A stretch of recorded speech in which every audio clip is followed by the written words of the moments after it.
अध्यक्ष महोदय, सन्माननीय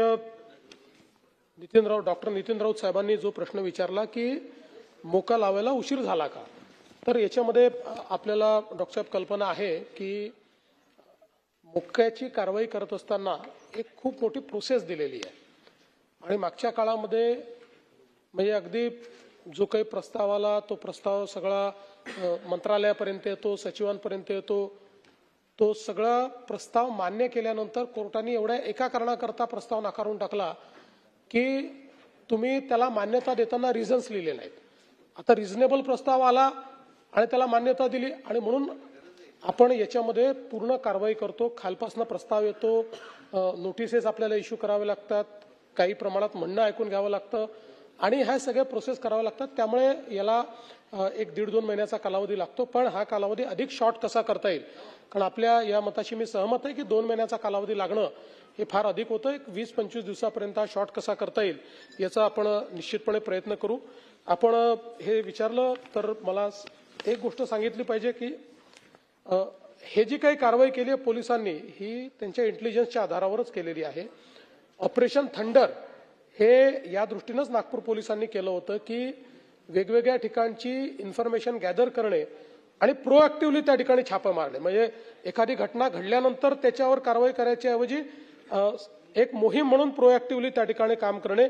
आणि आपण जर बघितलं तर जवळपास 11 महिन्यामध्ये या ऑपरेशन थंडर अंतर्गत 907 केसेस पोलिसांनी त्या ठिकाणी पकडलेले आहेत आणि वेगवेगळ्या प्रकारचे जे ड्रग्ज आहेत ते 1254 किलो एवढे ड्रग्ज त्या ठिकाणी त्यांनी पकडलेले आहेत आणि ज्याची किंमत जर आपण बघितली तर कुठेतरी ती